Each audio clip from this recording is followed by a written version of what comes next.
Hey guys, and welcome to Istanbul. In this video we have 1.5 days to see and eat everything we want or plan on in Istanbul. Let's see if we will have enough time to see and eat everything we want.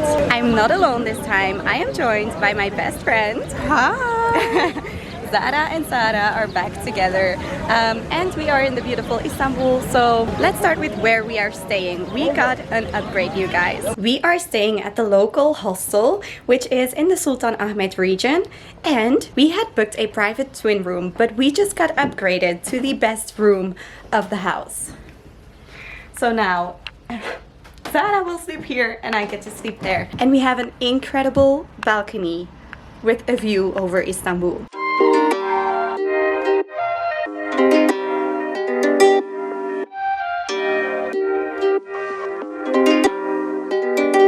The room even came with towels, and we were welcomed by the cat, which was the perfect start to the trip for Zara. We flew directly from Brussels to Istanbul with Turkish Airlines, which was amazing. Then we took an Uber from the airport to the city center, which took almost an hour and cost us 15 euros per person. We decided to walk to the Sultan Ahmet Square, but since there was a Friday prayer in the mosque, we grabbed lunch first. Simit became a cheap favorite street food of mine. We are now on our way into the Grand Bazaar of Istanbul. So apparently they sell lots of goods here, like pashminas, but also but also lots of spices and baklava sweets. So let's go and have a look. This market can be very overwhelming, both by the amount of people as the amount of products. So it's good if you have an idea of what you would like and what's the right price for it. We have made it into the Grand Bazaar and there are so many people, especially on the main pathway. People with suitcases in the way. But they have so many lovely souvenirs, like these potteries and pashminas, but also jewelry and so much more. What do you think is your favorite thing so far? I think you like the cushions and all that stuff. Me too.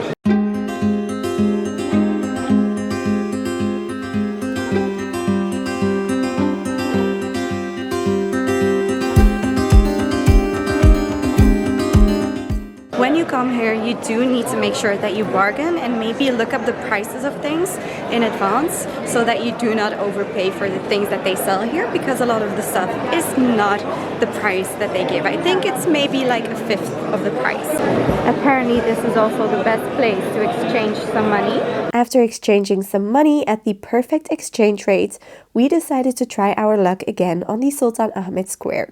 Alright, we just got out of the Hagia Sophia. It is 25 euros, which is a lot of entry, but it used to be a church that is now a mosque, and you can still see a lot of the remnants of it. So it has a very significant history for Istanbul. If you plan on visiting as many sites in Turkey as we did, we do recommend to buy the museum pass, because the visits are really expensive separately. The Hagia Sophia was the biggest cathedral of the Byzantine Empire and the world for no less than 1,500 years. The Ottomans then turned it into a mosque and we witnessed a prayer, but you can still see the Byzantine art on the upper level. We have also been inside of the Blue Mosque and we really loved that one as well. That one is completely free, but you do have to take into account that you have a scarf with you to cover up your head so that you don't have to buy the one that Zara did and not look your best.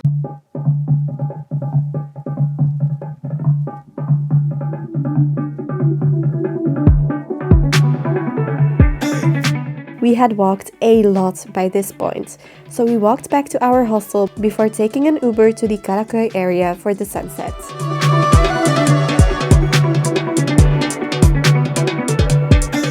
We have come to the Galata bridge, which is at the start of the Karaköy area, which is on the other side of the bridge and on the other side of the Golden Horn.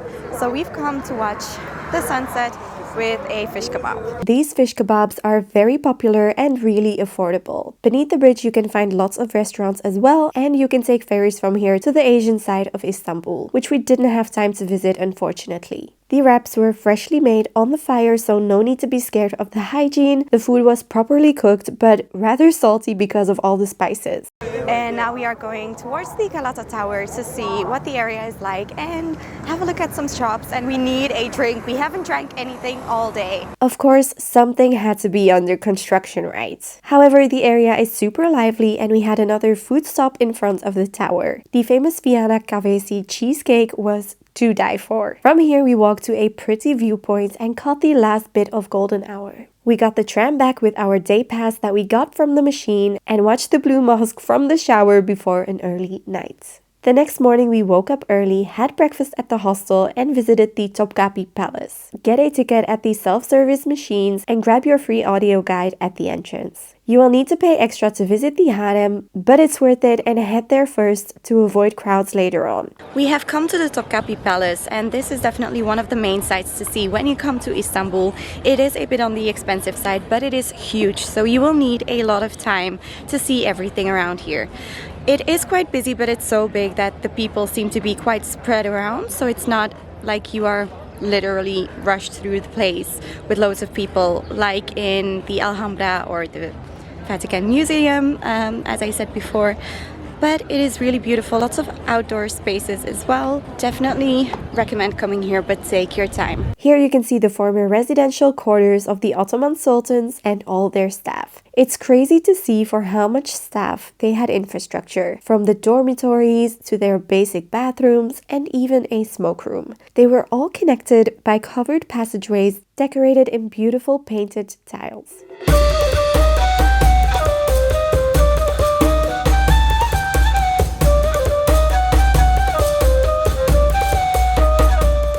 As you go deeper into the harem, you reach the administrative headquarters and royal residential area. The rooms look more and more lavish, one after the other.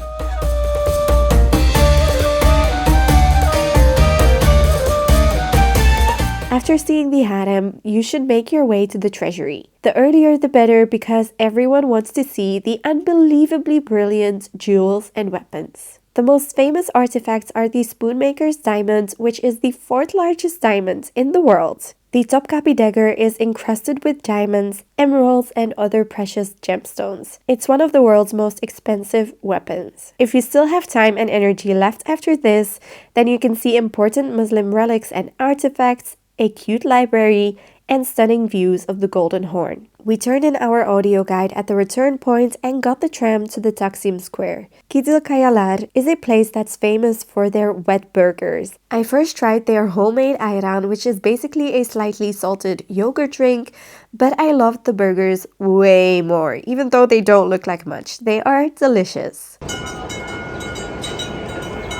From the Taksim Square, we entered the main shopping street, Istiklal Road, and popped into the most famous baklava brand. The sweets that they sell in these shops are unreal, much better than the ones that we tried along the street a bit earlier on.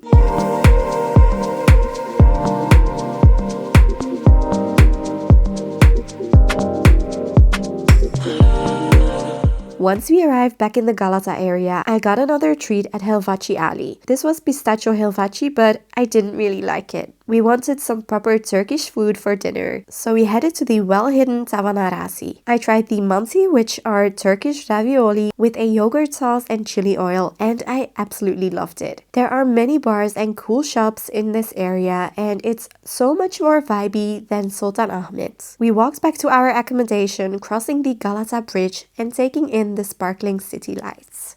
That is it for this video, guys. I hope you've enjoyed it. I hope that visiting Istanbul will now be a little bit easier for you and that you will be able to enjoy it a lot more. That being said, if you like this video, give it a thumbs up. And if you want to see what we get up to next in Turkey and also in Egypt soon, then definitely hit the subscribe button and the notification bell so that you don't miss any of the next videos. Next up, as you can see from the beautiful background, is Cappadocia. And this dream kind of turned into a nightmare, but we managed to still find a lot of laughter and pleasure in everything that happened and found ways to make our time here definitely worthwhile.